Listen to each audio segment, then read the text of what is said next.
Assalamualaikum warahmatullahi wabarakatuh. Perkenalkan, nama saya Meriza Lispianti, mahasiswa Universitas Terbuka dengan NIM 856785644. Saya akan mempraktekkan video pembelajaran yang berjudul Sifat Cahaya. Selamat menyaksikan.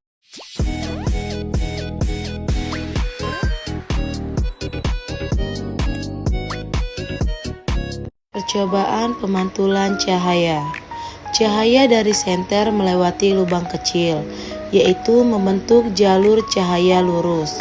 Ketika cahaya mengenai kaca atau cermin, cahaya tidak tembus tetapi dipantulkan. Pemantulannya mengikuti hukum pemantulan, yaitu sudut datang sama dengan sudut pantul. Sudut cahaya sebelum kena cermin akan sama besar dengan sudut setelah memantul. Ini adalah contohnya cahaya dapat dipantulkan.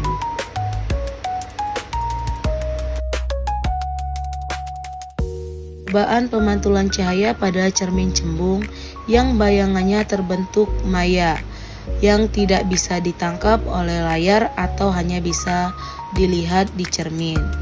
Kalau kamu letakkan layar di depan cermin, tidak akan ada bayangan yang tertangkap, karena cahaya yang dipantulkan menyebar, bukan berfokus nyata di satu titik. Pemantulan cahaya pada cermin cekung. Ketika lilin ditempatkan di depan cermin cekung, maka cahaya yang dipantulkan oleh permukaan cermin membentuk bayangan nyata, yaitu bayangan nyata yang dapat ditangkap oleh layar. Dapat kita lihat. Selanjutnya, percobaan pembiasan cahaya. Cahaya yang dapat dibiaskan yaitu mengalami pembelokan arah saat melewati dua medium atau zat yang berbeda kerapatannya. Contohnya, sedotan yang di dalam gelas berisi air terlihat bengkok atau patah ketika dilihat dari samping. Ini karena cahaya dari sedotan melewati air, lalu kaca, lalu udara, masuk ke mata, dan setiap kali melewati batas zat yang berbeda, cahaya akan membelok. Selanjutnya, cahaya merambat lurus. Cahaya merambat lurus berarti cahaya selalu bergerak merambat dalam garis lurus ketika melewati satu medium yang sama. Contohnya, letakkan lilin menyala di depan, susun beberapa kertas berlubang secara sejajar di depan lilin, dan pastikan lubangnya saling sejajar. Yang terjadi, kalau lubang-lubang itu sejajar, cahaya dari lilin akan menembus lurus dan membentuk titik terang di layar. Tapi, kalau salah satu kertas digeser, cahaya dari lilin tidak akan sampai ke layar karena terhalang. Dapat disimpulkan, ini membuktikan cahaya merambat lurus hanya bisa dilewati kalau jalannya lurus tanpa ada hambatan.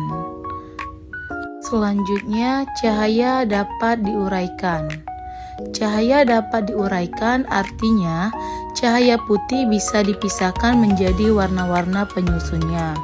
Proses ini disebut dengan dispersi cahaya.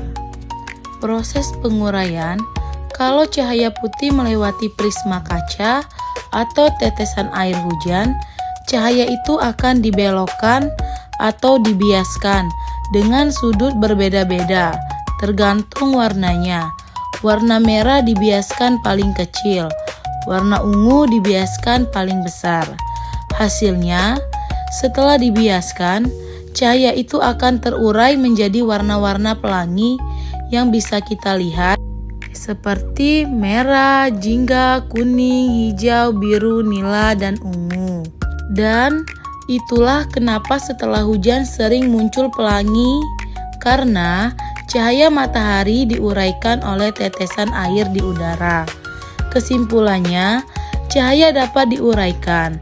Artinya, cahaya putih bisa dipisahkan menjadi spektrum warna melalui proses pembiasan oleh benda seperti prisma atau tetesan air.